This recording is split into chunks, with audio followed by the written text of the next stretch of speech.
How you doing? Are you sick of Enfield clips that don't work? I am. I'm sick of watching people struggling with them as much as me as well. Because then, like, oh, it's not like something you're going to be able to overcome or some kind of method that you're using that's wrong. You see everybody struggling with them and you just know that you're just doomed to be struggling with them forever. So I just single load my Enfield. I just put one round in at a time. Sometimes it's actually relaxing. You go to the range, I'm not in any race. I'm not getting shot at. I can't imagine that the British had to deal with these things when they were getting shot at. But, no rimmed stripper clip. Rimmed round stripper clip is going to be easy to load. Even these guys, these Mosin ones, they look, plenty clean and, smooth, but even they're a bit of a pain in the neck. But you know what? Nothing is as horrible as these, and I found a fix that works pretty good. It'll at least make them work as good as the Mosin, which is definitely an improvement. Now, like me, your Enfield stripper clips probably look something like that inside, right? Now, what you need to do is, you need to get them to look like that inside. Especially down, see, this one wasn't really done too well because you can see down in that channel, it's still black. I need to work on this one a little bit more. See if I can come up with a better example. Getting inside that channel is the the tough part, but that's more like it. That's more like what you're looking for. I worked on this one a little bit more. So you can see that even inside the channel, where the rim goes is important. The way to do this is with 220 grit sandpaper. Now, if you sit there, and you're like this kind of thing, forget it. You're going to be there forever. It's not going to work. You need a piece of sandpaper. I'm going to use a new piece because I want to demonstrate exactly how effective this method is. You take a piece of 220 grit, you fold it in half, right? And then you just loop it in your finger, like, holding it like this. You fit it inside the stripper clip, and what you do is, if you notice, it sits in there, like it's only just touching the bottom. So that's why I'm saying it's hard to get inside that rim there. If you press it down, you'll see, if you slide it back and forth a couple times, get it started, you see it starts to actually fill that gap. See what I'm saying? As you add pressure, and it'll actually conform. You see the pieces that I've been using are just shaped that way already. You do a couple of swipes with it, and you got to just really, push it down. And you get some speed going with it, right? Now check this out. That just for that 2 seconds that I did that, look at what I'm taking out of there. This is what's stopping those rounds from sliding. This is what's stopping it. And I noticed too, a lot of people, they use PPU. It seems like PPU is that's like the go-to cheap. I think it's the S&B stuff that I have. Works better, but it's a little bit more expensive. It works better, but not great. It seems like almost like the more expensive it is, the better it fits inside these things. The PPU is known for having a fat rim on them. Like they say that they're good brass for reloading because they're hefty, thick brass. Now, if you see the progress I've made, even in that 2 seconds, look at that. See, but this is the easy part. You see the rim down inside that where the rim goes, that recess. That's the tough part, and probably the most important part. So there's like 3 stages with this. The first stage is you just get it in there and you sand. You see how quickly you'll be able to do the bottom. You'll be able to get that bottom part. I'll do a little bit more on the bottom part. When you feel it heating up, you know you're doing it good. So you see, the bottom part gets polished pretty quickly. Now the second stage, you want to see inside that recess. What you do is, where you're working on the paper, right? And look at the amount of crap coming out of there. Where you're working on the paper, near the edge here, you fold it sharp. And you make a sharp edge, right?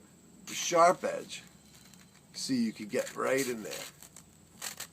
And you try not to crumple the paper up too much. You just kind of want it like this, like a solid. And then you get right in that edge. You do the edge like this. See, some of them there, I just did the bottom. And even if you hold it like this, you could kind of curve it. You see what I mean? You can actually curve it in your hand. And you see, I'm making probably, even, this was brand new, that area. And you see already that edge, how much it's getting dark over there. Nice, long strokes and everything. Do it, try to get some speed going. And now you see, inside that rim there, inside the recess, it starts to get polished down in there. And this is like stage 2. It still needs more in there, but I'm just for the purposes of demonstration, so I could just move along.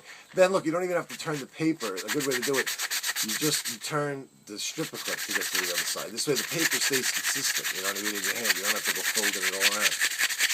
And you do that inside that recess. You flip the strip clip around, other side. All right, then you start getting inside the recesses there. See, still need some more. That's looking good. See, it's starting to get shiny on the edge. See? But this side, see, still black in there. All that's got to come out of there. You got to just be at it. And I have like 20 of these. You know what I mean? I feel bad for somebody that's got 200 of them. They're like, next video, because I'm not doing that to 200 stripper clips. Thank you. But now the third stage is, this edge is important too, where the holes are here. You can see in there, even though I'm doing all of this to the bottom, really, it's not really doing anything along here where the holes are, on that side or on that side. You can see it's still dark there. And that matters, because the case of the bullet actually does, you can see from struggling with these, I know you've all seen that, the damage these things even do to brass that you pull in and out. Like this one's been in and out of stripper clips a couple of times. Well, I don't know why I don't really see it on the, oh, there you go. I wasn't seeing it on the video. I was like, well, all I got to do is look at them through my camera, and I won't see any damage. But that's what it actually does to them because of that. And that's actually this edge. Now, to do that part, so now you had the single fold and pushing flat to do the bottom, the sharp edge of the paper to do inside those nooks. Now, you want to even fold it again. You want to make it really fat now. And when you make it really fat, now you're not so much worried about the edge. You just you want such a fat piece of paper. Keep it rounded, don't fold it sharp. That forget about the bottom now. You're just kind of hanging out above. So you're not even really touching the bottom. See? You're just up here. And you just keep it up there. And you're fine. Now see, if you go halfway in, because see what happens is there's like a retention part of this see that part of the metal there that sticks in, kind of like it's a retention edge there to keep the rounds inside. If you just go straight across, you're going to file the hell out of that, and you're not going to get this part back in here. So you just don't go all the way through. You know what I mean? You just kind of stick it in through the top like that, and you just kind of do this. But with the paper fat, you want to make sure that's what adds the resistance. You don't want to fold the paper sharp there because it's just going to flop around inside. You fold it where, see if it's like this, is it perfect. You want it still to be springy. And you make it fat like that. And you just stick it right in the edge, right up in there. Just like that. And you just go back and forth in here. This one takes a little bit longer. And you can control it. You can push this way and then push that way. So as you do it, you push to one side here. And again, you try to, you'll feel awkward, and then you'll just feel a spot where it just starts to feel smooth. I'm not feeling it yet. Right there. See, well, I almost had it. And then when it starts to feel smooth, you could, like that, and you could increase your speed, once you get the movement down. Now that was that one outside, so you see what that's starting to do in there now. You see how it's taking the paint off, or whatever that stuff is. It's almost like a percolating. See how it's taking it off there now. And those are the three different things. See, this side, not much, nothing hardly, right?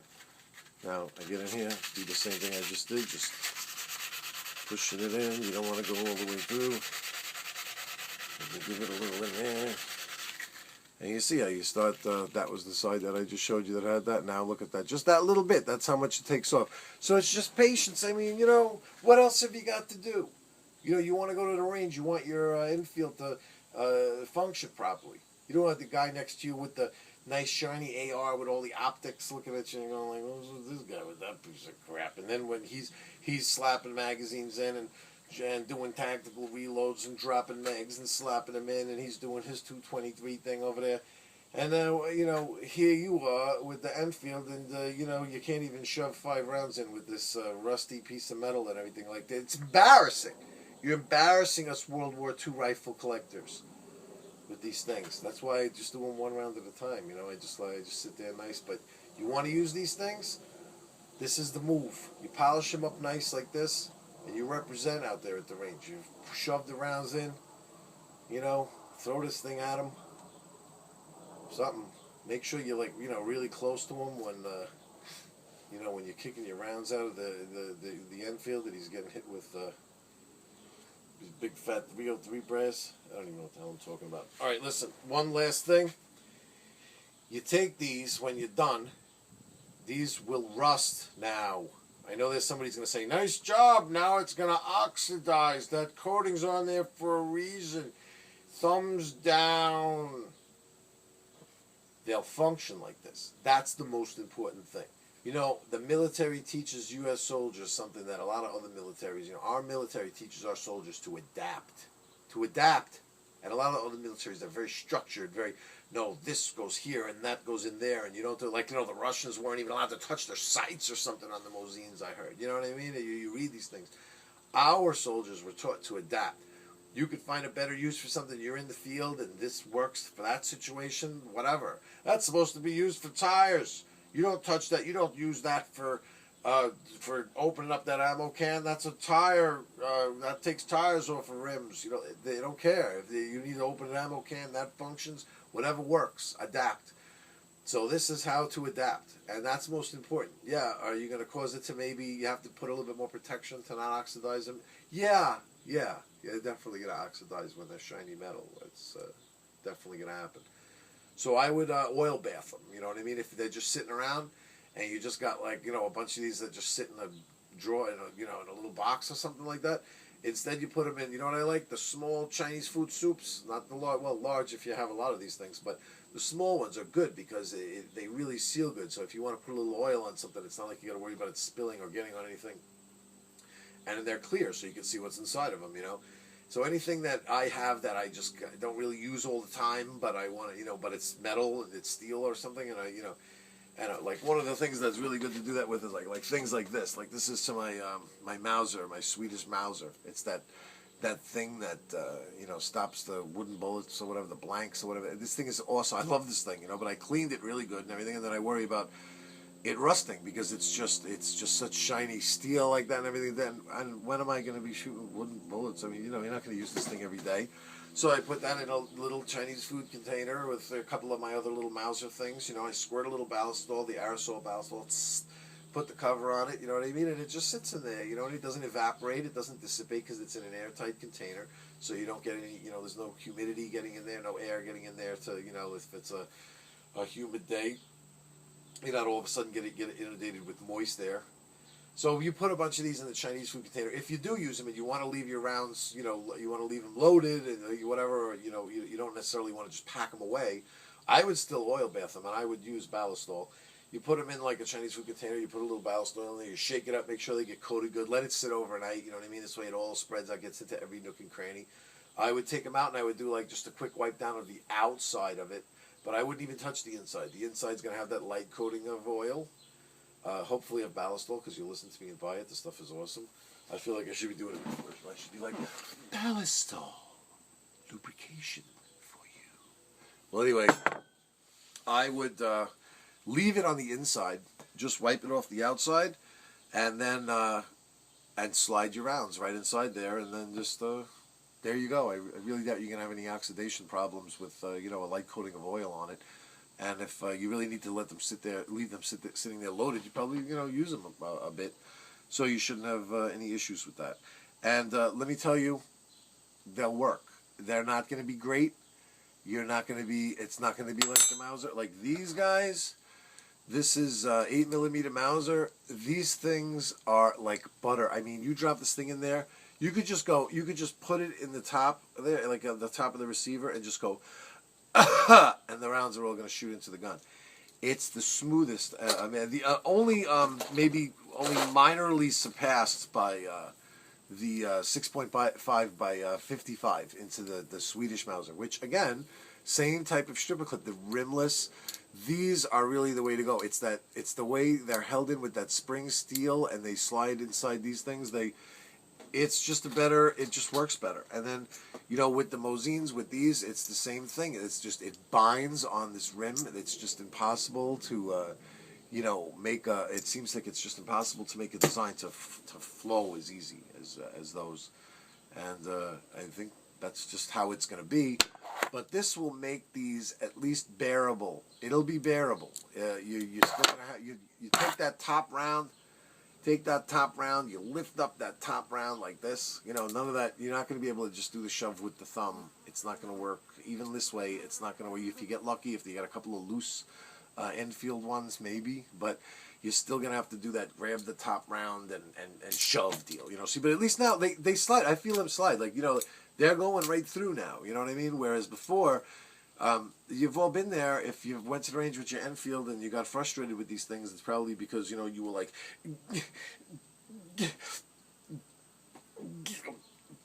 and it's just, maybe then one goes in and then the round is popped out, then one is crooked, and and you're loading these things in here so you don't have rim locks, so you're loading them in like one behind the other all perfect and being all like analytical about it, and you're like, yeah, well, the rims are imperfect, and then you're struggling with it so much and they're moving all over the place and trying to push the things in that they're not going in that order. You're just lucky to get them. You're like, I don't care if there's rim lock, I just want them in the gun, please. I want to get to the rim lock stage because this struggling with the Enfield clip thing is annoying. Give it a try. Let me know if it works for you. Let me know if it doesn't. Let me know if you know a better idea. Have a good one.